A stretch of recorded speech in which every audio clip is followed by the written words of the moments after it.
Hello guys, welcome to my channel. This is the 15th tutorial in this course, and in this tutorial we are going to talk about the elif statement in Python. And the elif statement allows us to check multiple conditions instead of just one in the case of if statement, right? And again, we're going to make a very simple program and we're going to see the elif statement in action in that program, and that's how we're going to understand it. So I have my Python IDE here. I'll press Ctrl N, have a script window, and I'm going to make a very simple program, as I said. And this is going to be a long program maybe, but then it's going to be simple, trust me. So I'll have a couple of variables in my program. The first one I'm going to call SP, which is a short form for selling price. I'll give it the value 1500. The next line I'll create another variable and I'll call this one CP. I'll give it the value 1200, and this is CP is the short form for cost price, right? And then I'm going to use the if statement to check whether the selling price is greater than the cost price or not, and if that is the case, then we're going to do some stuff, right? So what happens when the selling price is greater than the cost price is that you make some money, right? So you make profit, and we'll use a print function to display the profit value and also a couple of messages. So the first thing that we're going to display is congratulations, and then on the next line I'll get another print function, and through this I'll display the profit value. So you've made a profit of, and then I want to display the profit value. So for that I'll have to get outside the second double quotation mark, because if I don't do that, then the arithmetic operation that I need to perform won't be performed. Instead, the text would be displayed as is, right? So I'll get outside the second double quotation mark, and I'll put in a comma symbol here, and then type in SP minus CP, right? So this is going to obtain the profit value, and then I'll put another comma symbol, and then within double quotes I'll just type in bucks, and that's because I want to display the word bucks after displaying the profit value, right? And on the next line I'm going to get outside the block of if, and we're going to type in the elif keyword here and get inside the elif statement. But then there are three scenarios that you can have in this program. The first one we've already covered, and that is the case when the selling price is greater than the cost price.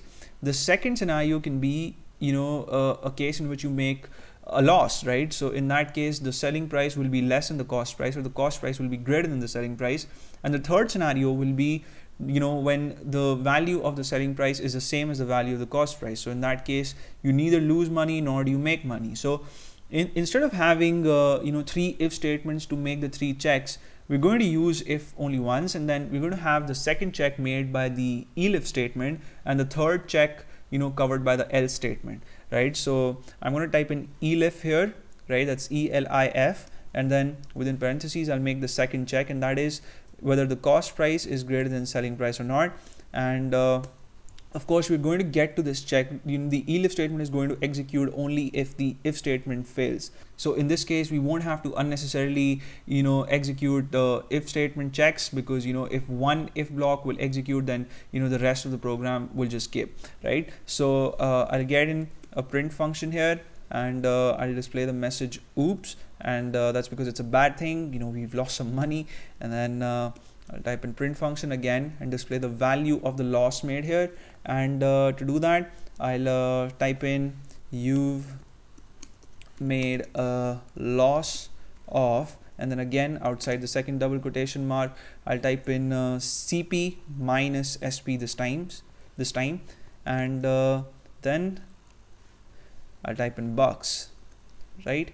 And I'll get outside the elif block on the next line. I'll type in else to cover the third case, and I don't have to specify any condition here. Obviously we'll get inside the else block only if these two conditions will evaluate to false.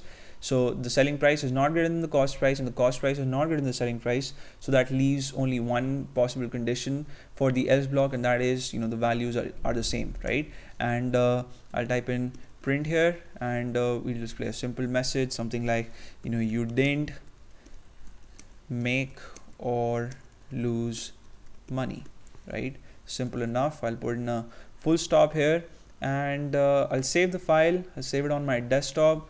I'll give it the name elif, and When I press F5 to execute the program, I see the message congratulations, and then I see you made a profit of 300 bucks, right? So the calculation was made and the profit amount was displayed to us, right? And if I change the values of the two variables, so let's say if I make selling price 1200 and if I make the cost price 1500, save the file and rerun the program, and this time I see the message, oops, you've made a loss of 300 bucks, right?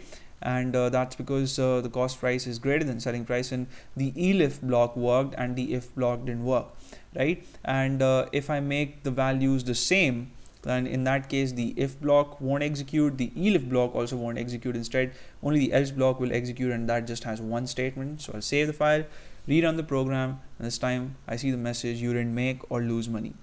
So that's it for now. In the next tutorial, we are going to check out the nested if-else statement in Python, and I hope you guys had fun watching this tutorial, and you may subscribe to my channel if you haven't already. I'll see you in the next video. Till then, take care.